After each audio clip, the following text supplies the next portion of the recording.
दोस्तों, एग्ज़ाम की पॉइंट में एक बार फिर से आप सभी का स्वागत है। दोस्तों, उत्तराखंड जीके टेस्ट श्रृंखला का ये हमारी आज तीसरी क्लास है। आपको पता है हर एक क्लास में हम डीपली 20 क्वेश्चनों को कवर कर रहे हैं। क्वेश्चनों के साथ साथ उनके एक्स्ट्रा फैक्ट को भी कवर कर रहे हैं।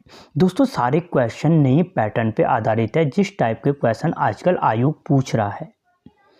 तो देखते हैं दोस्तों, आज का जो पहला क्वेश्चन है कथन। दोस्तों, इससे पहले जो 40 क्वेश्चन है वो 2 पार्ट में मैंने आपको प्रोवाइड कर चुका हूं। अगर आपने नहीं देखा तो इस वीडियो के डिस्क्रिप्शन में आपको लिंक मिल जाएगा। तो पहला कथन है कि ऐत्रेय ब्राह्मण में उत्तराखंड के लिए उत्तर कुरु शब्द का प्रयोग किया गया है। ठीक है, सिंगल क्वेश्चन पूछेगा तो सीधे पूछेगा कि ऐत्रेय ब्राह्मण में उत्तराखंड के लिए किस शब्द का प्रयोग किया गया है। दूसरा कथन है दोस्तों, ऐत्रेय ब्राह्मण यजुर्वेद का ब्राह्मण ग्रंथ है। तो दोस्तों, एक चीज़ याद रखो कि जो ऐत्रेय ब्राह्मण है, पूछा जाए किस शब्द का प्रयोग किया गया है तो उत्तर कुरु शब्द का प्रयोग किया गया है। ये तो बिल्कुल सत्य है। दूसरा है कि ऐत्रेय ब्राह्मण यजुर्वेद का ब्राह्मण ग्रंथ है। दोस्तों, ये गलत है। तो ऑप्शन इसका क्या होगा, केवल कथन ए सत्य होगा। अब अगर ऐत्रेय ब्राह्मण यजुर्वेद का ब्राह्मण ग्रंथ नहीं है तो किसका है? तो दोस्तों, जो ये ऐत्रेय ब्राह्मण है ये ऋग्वेद का ब्राह्मण ग्रंथ है। किसका है? ऋग्वेद का। और अगर आपको यजुर्वेद का ब्राह्मण ग्रंथ बोलूँ मैं, तो यजुर्वेद के जो ब्राह्मण ग्रंथ हैं पंचविंश है, ठीक है, पंचविंश है, षड्विंश है और जैमिनी है। ये 3 ब्राह्मण ग्रंथ किसके हैं? यजुर्वेद के हैं। तो ऑप्शन ए क्या हो जाएगा? इसका सत्य हो जाएगा।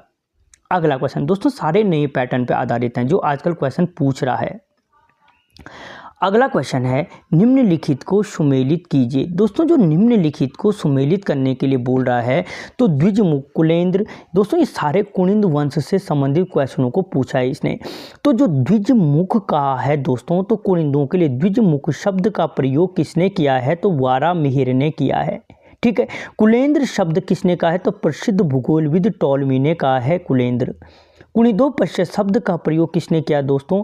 तो वो अर्थशास्त्र में किया गया है, जो चाणक्य, विष्णुगुप्त बोलो, कौटिल्य बोलो, उसका है, जिसे भारत का मैकियावेली, अगर कभी पूछा जाए भारत का मैकियावेली किसे कहा जाता है तो वो भी चाणक्य को कहा जाता है। और कौंद्रोप्रस्थ शब्द का प्रयोग किया गया है अष्टाध्यायी में। अष्टाध्यायी किसकी है? पाणिनि की है, संस्कृत भाषा का प्रथम ग्रंथ है और 8 अध्याय हैं। तो 1 के साथ 2, 2 के साथ 1, ठीक है, तो 1 के साथ 2 के साथ 1, 3 के साथ 4, तो ऑप्शन ए क्या हो जाएगा दोस्तों? इसका सत्य हो जाएगा। ठीक है दोस्तों, आजकल एग्जाम में यही क्वेश्चन ज़्यादा पूछ रहा है और इन्हीं पे टाइम वेस्ट हो रहा है। अगला क्वेश्चन, निम्नलिखित को सुमेलित कीजिए। दोस्तों, यहाँ पे निम्नलिखित को सुमेलित करने के लिए फिर से बोल रहा है। देखो, ऑप्शनल 20 क्वेश्चन है तो एक एक क्वेश्चन में 4-4 क्वेश्चन है, तो कितने क्वेश्चन हो रहे हैं लगा लो। फसल रक्षा की देवी, तो दोस्तों ये थारू जनजाति से के संबंध में सत्य पूछ रहा है। तो जो फसल रक्षा की देवी है, फसल रक्षा की देवी के रूप में जो थारू लोग होते हैं दोस्तों, वो जगमाथिया देवी, जो उनकी जगमाथिया देवी होती है फसल रक्षा की देवी। अगर सिंपल पूछे कि थारू जनजाति में फसल रक्षा की देवी कौन सी है, तो जगमाथिया देवी है। छोटी माता बीमारी या चेचक की बीमारी दूर भगाने में के लिए ये किस देवी की पूजा करते हैं? तो दोस्तों ये शीतल देवी की पूजा करते हैं। शिकार की देवी के रूप में ये बागेश्वरी देवी की पूजा करते हैं। और घर के आगे क्या होता है? इनका भूमिया देवता का चबूतरा होता है। तो ये क्या हो रहा है? 2 3 1 4, 2 3 1 4 किस में है दोस्तों? 2 3 1 4, ऑप्शन सी क्या हो जाएगा? इसका सत्य हो जाएगा। ठीक है, अगला क्वेश्चन, नेशनल पार्क व वन्य जीव अभ्यारण्य में आने वाले पर्यटकों से संबंधित है। दोस्तों, उत्तराखंड में जो नेशनल पार्क हैं और वन्य जीव अभ्यारण्य, 6 नेशनल पार्क हैं, 7 वन्य जीव अभ्यारण्य हैं। और नेशनल पार्क और वन्य जीव अभ्यारण्य में आने वाले पर्यटकों से संबंधित है। तो इनमें से कौन सा वो संबंधित है? तो दोस्तों वो पथिक संबंधित है। और मुख्य रूप से याद रखना, देश का प्रथम ऑनलाइन सिंगल विंडो सिस्टम है ये पथिक। अगर पूछा पूछा जाए देश का प्रथम ऑनलाइन सिंगल विंडो सिस्टम कौन सा है, तो प्रतीक है। और इस प्रतीक के द्वारा ऑनलाइन रजिस्ट्रेशन की सुविधा दी गई है मुख्य रूप से कहाँ पे, कि गोविंद वन्यजीव विहार, जिसकी स्थापना कब हुई थी, 1955 में हुई थी, गोविंद वन्यजीव विहार की।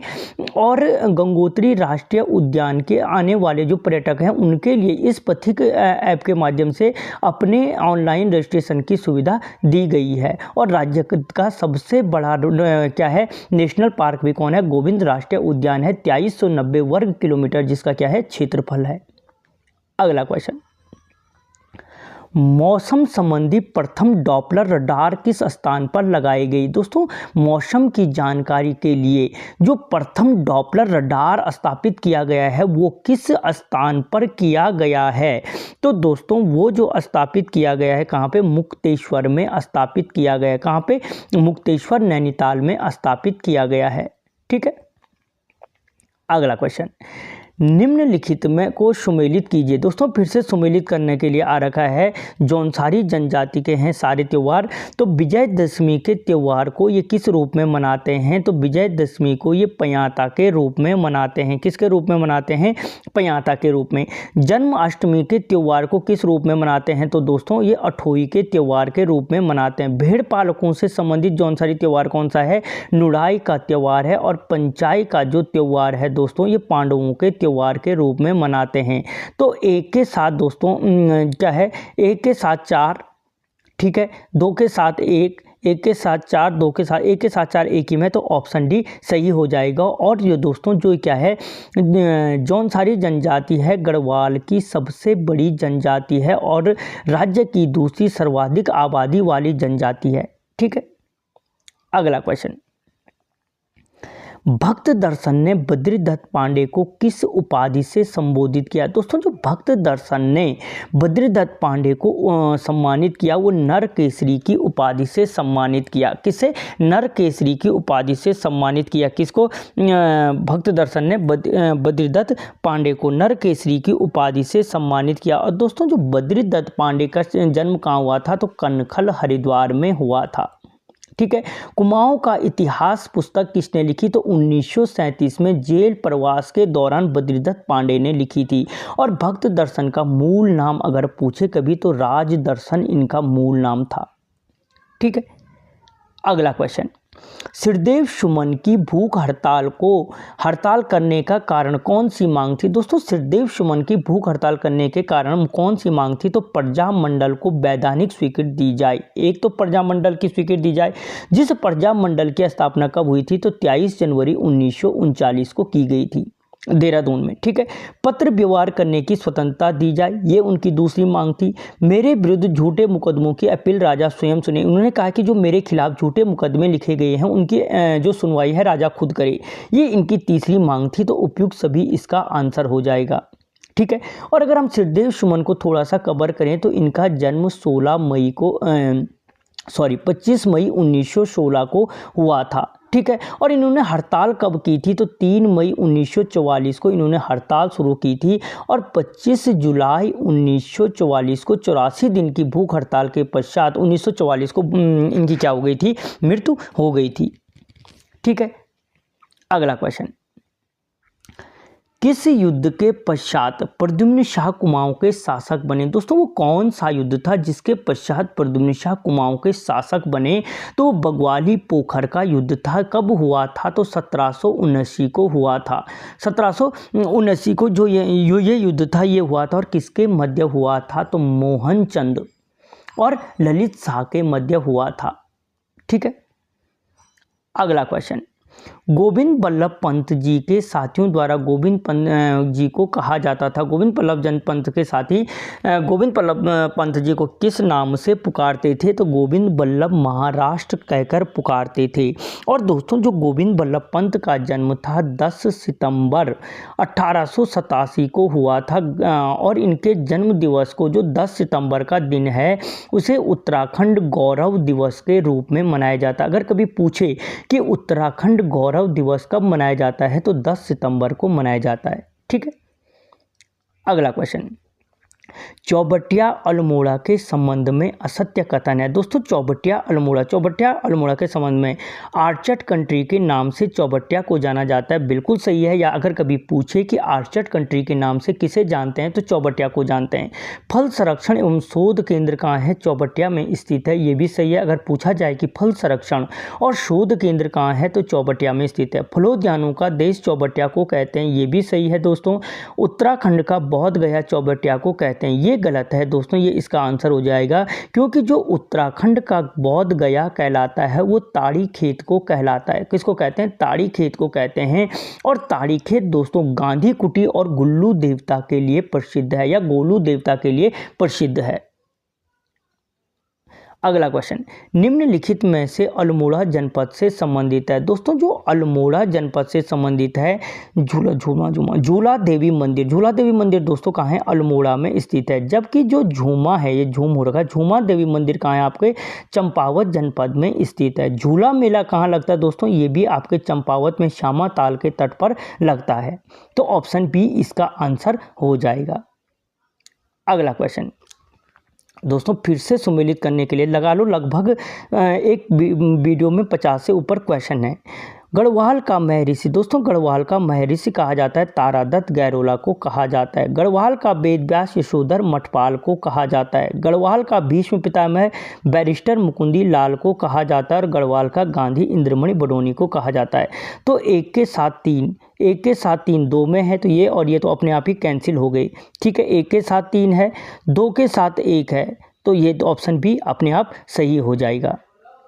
अगला क्वेश्चन, निम्नलिखित नदियों को उनकी लंबाई के अवरोही क्रम में व्यवस्थित कीजिए। दोस्तों नदियों को उनकी लंबाई के अवरोही क्रम में व्यवस्थित करने के लिए बोल रहा है, तो पहले हमें इनकी लंबाई पता होनी चाहिए। तो 136 किलोमीटर है यमुना की लंबाई, कोसी की है 168 किलोमीटर, पिंडर की है दोस्तों 105 किलोमीटर और भिलंगना की है 110 किलोमीटर। तो क्या हो जाएगा? 2 सबसे बड़ा होगा अवरोही क्रम में लगाने के लिए बोल रहा है। तो उसके बाद दूसरे पे क्या आएगा? 1 यमुना नदी, उसके बाद क्या आएगा तीसरे पे? 4 भिलंगना नदी और अंत में 3। तो 2 1 और 4 3। तो दोस्तों 2 1 4 3, 2 1 4 3 नहीं है, 2 1 4 ही 3 हो रहा है। हाँ 2 1 4 3 दोस्तों ऑप्शन नहीं है, लेकिन याद रखना 2 1 4 3 इसका ऑप्शन हो जाएगा। ठीक है, अगला क्वेश्चन, गढ़वाल का जॉन ऑफ ऑर्क कहा जाता है। दोस्तों गढ़वाल का जॉन ऑफ ऑर्क से किसे कहा जाता है? तो तीलू रौतेली को कहा जाता है। गढ़वाल के जॉन ऑफ ऑर्क कहा जाता है तीलू रौतेली को। इन्हीं तीलू रौतेली को गढ़वाल की झांसी की रानी कहा जाता है।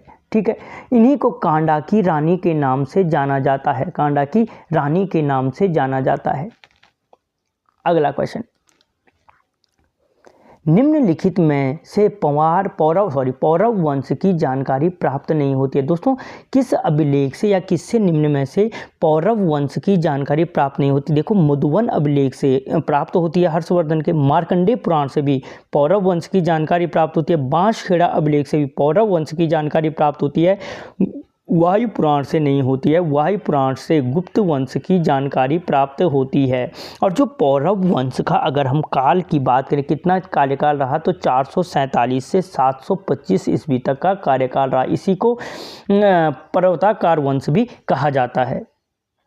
अगला क्वेश्चन, 1790 ईस्वी में कुमाऊं आक्रमण के समय गोरखा सेना का नेतृत्व नहीं किया था। दोस्तों इनमें से कुमाऊं आक्रमण के समय गोरखा सेना का नेतृत्व किसके द्वारा नहीं किया गया था? देखो अमर सिंह थापा ने किया था नेतृत्व, शूरवीर थापा भी उनका सहायक था, हस्तिदल चौतरिया भी उनका सहायक था, जोगमल शाह ने नहीं किया था।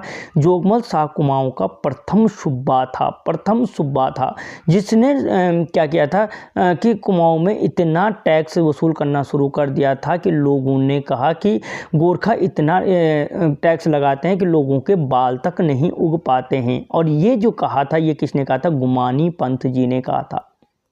ठीक है, अगला क्वेश्चन, कुमाऊं संघ की स्थापना का उद्देश्य था। दोस्तों कुमाऊं संघ की स्थापना का उद्देश्य क्या था? तो तुम सबसे पहले बोलोगे स्वतंत्रता संग्राम में एकजुटता दिखाना, लेकिन ये इसका आंसर नहीं है। इसका आंसर है वन समस्याओं का निराकरण करने के लिए कुमाऊं संघ की स्थापना की गई थी। अगला क्वेश्चन, महाभारत के किस पर्व से कुनिंद वंश की जानकारी प्राप्त होती है? दोस्तों, जो कुनिंद वंश की जानकारी प्राप्त होती है उपयुक्त सभी सभा पर्व से, भीष्म पर्व से, अरण्यक पर्व से, सभी से क्या होती है? इनसे जानकारी प्राप्त होती है। और कुल कितने पर्व हैं? तो 18 पर्व हैं महाभारत में, ठीक है। और मुख्य रूप से दोस्तों 3 की जानकारी प्राप्त होती है। इसमें कहा गया है कि श्रीपुर यानी श्रीनगर में क्या है? सुबाहु का राज है, सुबाहु, ठीक है, जिसमें बाद में क्या होगा? इसका बेटा विराट होगा और विराट की पुत्री की शादी क्या होगा? अभिमन्यु का विवाह होता है। उसने कहा गंगा द्वार यानी हरिद्वार में क्या है? गंगा द्वार में नाग वंशों की नागराज का राज है और इसी नागराज की पुत्री थी उलूपी, जिसके साथ अर्जुन का विवाह हुआ था। और तीसरा इसने कहा कि उत्तर में बाणासुर का राज है, ठीक है, और बाणासुर गढ़ कहाँ है? ऊपर नाला की साइट है रुद्रप्रयाग में। अगला क्वेश्चन, राज्य में सर्वाधिक क्षेत्रफल पर खेती की जाती है। दोस्तों, उत्तराखंड राज्य के अंतर्गत सर्वाधिक क्षेत्रफल पर कौन सी खेती की जाती है? तो गेहूं की खेती की जाती है। और कितने प्रतिशत भाग पर? तो 33% भाग पर की जाती है। जबकि चावल की 21.6% भाग पर की जाती है। अगर हम देश के परिवेश में पूछें तो देश में केवल 15% भाग पर गेहूं की खेती की जाती है, जबकि 47% भाग पर चावल की खेती की जाती है। राज्य की मुख्य खाद्य फसल गेहूं है, जबकि देश की मुख्य खाद्य फसल क्या है? चावल है। तो दोस्तों यहाँ पे हमने ऑब्वियसली 20 क्वेश्चन हैं, लेकिन एक एक क्वेश्चन के साथ 4-4 हैं, तो आप मल्टीप्लाई करके समझ सकते हो कि हमने कितने क्वेश्चनों को कवर किया। इससे आगे के क्वेश्चनों को अगले टेस्ट सीरीज में हम कवर करेंगे। तब तक जय।